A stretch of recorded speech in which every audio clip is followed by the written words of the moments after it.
Driving style for the summer. Digital summer rush.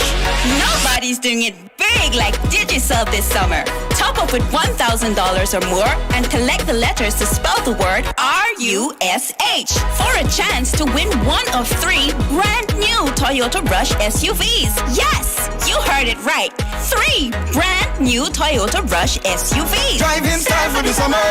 Hey, Digicel summer rush. Start topping up now. This is the news on top of the hour. Live from our studio in Georgetown. Kaieteur Radio, 99.1 FM.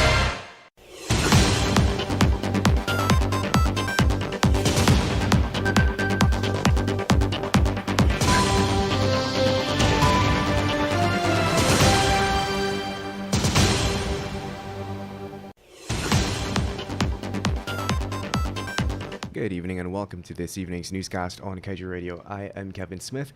Let's get to the news in detail.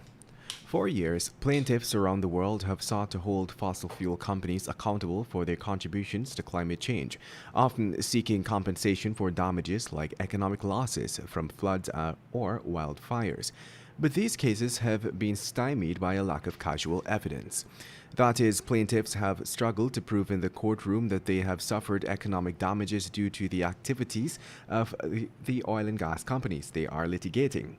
This may soon change due to a recently released landmark report on climate change. According to climate change news website GRIST, the United Nations Intergovernmental Panel on Climate Change's 6th assessment report, released on Monday, contained some of the group's strongest language yet, affirming the link between human activity and global warming. Humans have unequivocally warmed the planet, the report said, making heat waves, droughts, and wildfires more extreme in the process. Rupert Stewart-Smith, a climate researcher at the University of Oxford, said that the report should be a sort of rallying call to lawyers to ensure that they are making use of the most up-to-date developments in climate science. And in other news, according to international media house S&P Global Platts, the U.S. Environmental Protection Agency advised the Federal Energy Regulatory Commission to begin incorporating the social cost of carbon into its environmental reviews.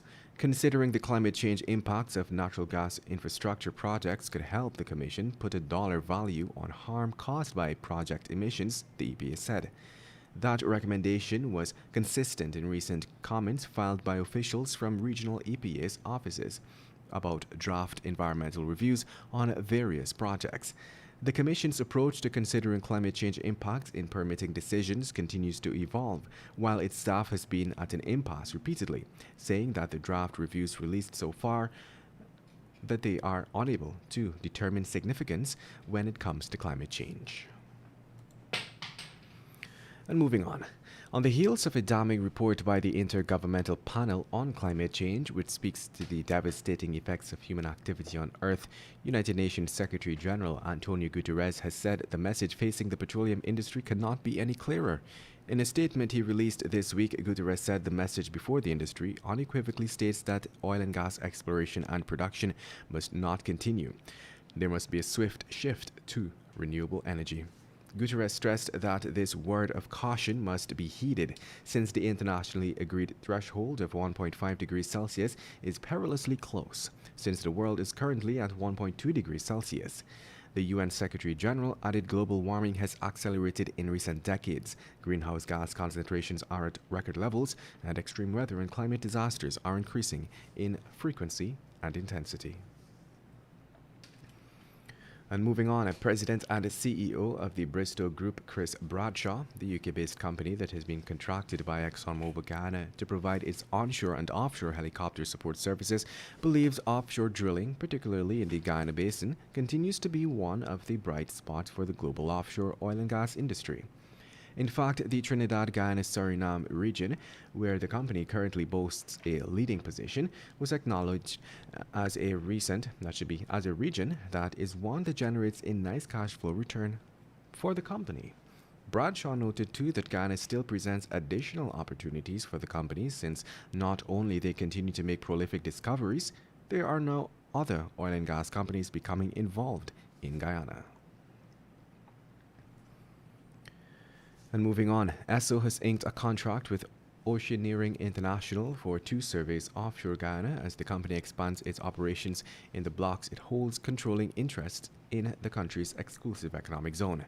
The new contract awarded covers a towed and autonomous underwater vehicle, or an AUV, geophysical survey and a shallow geotechnical survey of the coast of Guyana. Oceaneering International made the announcement on Tuesday last by way of a public missive, which disclosed that the company would be utilizing its DP2 Cape Davis vessel. A geotechnical survey consists of gathering information about the physical characteristics of the soil and rocks that make up the land. According to the announcement, the surveys are slated to commence in the 3rd quarter of the year. And to wrap things up this evening, let's tell you that Chief Elections Officer Keith Lowenfield, Deputy CEO Roxanne Myers, and Region 4 RO Claremont Mingo were today terminated as employees of GCOM based on the terms of their contracts. GCOM Chairperson Claudette Singh explained that the termination of the contracts of the 3 employees was made possible as they had no security of tenure. It was said nonetheless that the trio will leave GCOM with all of their benefits in keeping with the arrangements of their contracts. The 3 former GCOM officials were dismissed after GCOM nominated commissioners Sez Ganraj, Manoj Narayan, and Bibi Shadiq moved a motion for termination of the contracts and voted for it. The 3 opposition nominated commissioners, Vincent Alexander, Charles Corbin, and Desmond Trotman, abstained from the vote. Commissioner Ganraj believes the removal of the 3 officers would also support in large measure the successful holding of local government elections this year. And that's the news of the moment. Remember to get the full details of these stories, pick up a copy of the Kaieteur News. And don't forget, you can catch us on the MyTuner app as well as the Radio Garden app. You can also keep up to date by liking our